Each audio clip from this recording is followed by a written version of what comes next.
would you do if you got into a car and you had a 3-pedal system instead of a traditional 2? It has always been a favorite of mine to drive a 3-pedal system instead of a 2. You have more control over the gears you put it in, and the thrill of pushing in the clutch and actually feeling the gears fluctuate. Today I'm going to give you a brief history of the trucking industry and explain regulations drivers face and help you understand how the transmission actually works. First, I need to give you a background of the car industry. First cars in America had a 3-pedal system.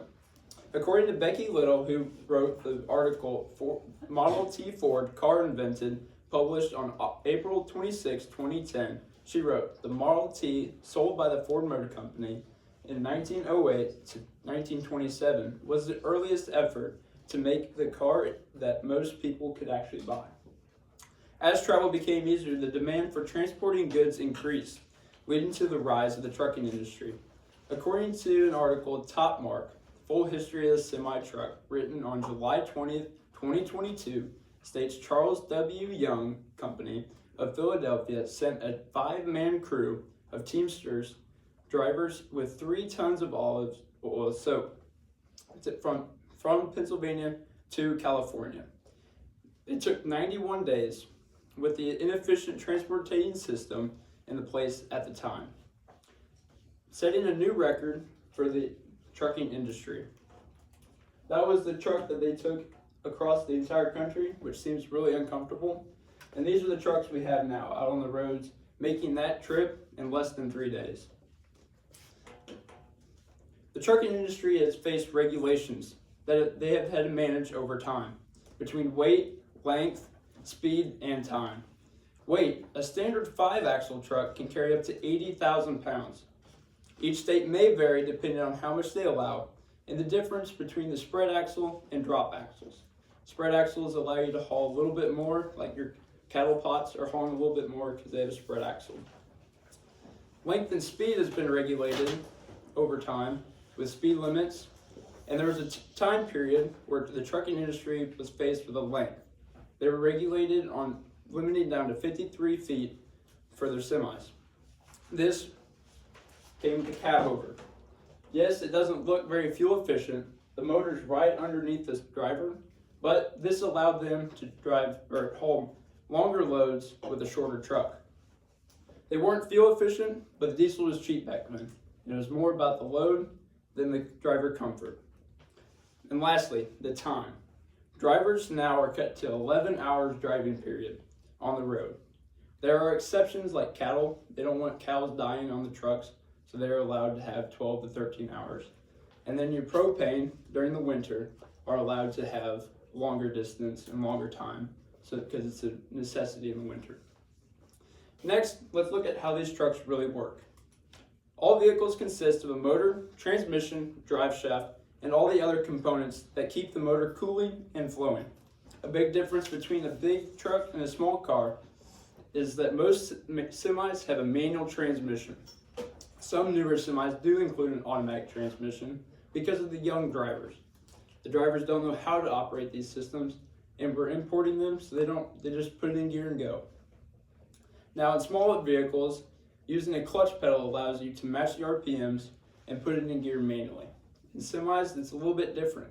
You can use a double clutch system, which is a lot harder, and it's required for your CDL test, but most people just float the gears.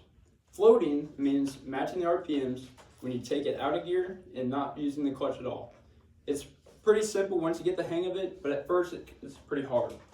Now, double clutching is you physically pushing the clutch in, taking it out of gear, letting off the clutch, bumping the throttle, pushing in the clutch again to put it in gear. It's very hard, so that's why they made the synchronizer. The synchronizer is inside the transmission and speeds up the gears to match, instead of using the clutch to match the gears itself.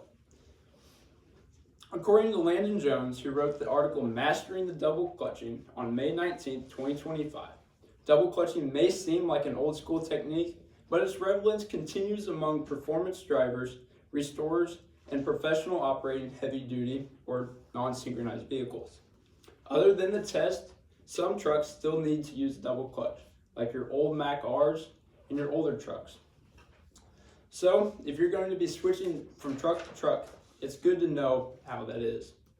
Yes, understanding the clutch mechanism and where the clutching mechanism is good, but you have to know where you're supposed to go. The location of every gear is different. There are different many transmissions. The most common is an Eaton Fuller 10-speed, but there's also a 13, 15, and an 18.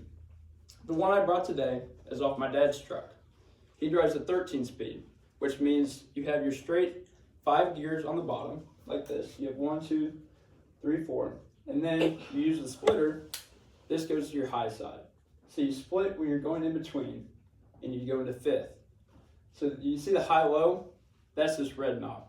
When you're in the high side, you can use the red knob. This floats between your 5 low and 5 high. This keeps your power band together. Now, yes, you can simply keep it in 5 low or 5 high and go through your gears like an 8-speed, but it's easier when you're pulling an 80,000-pound load to go through every single gear to keep the motor spooled up. An 18-speed is just like a 13-speed, but on the lower side.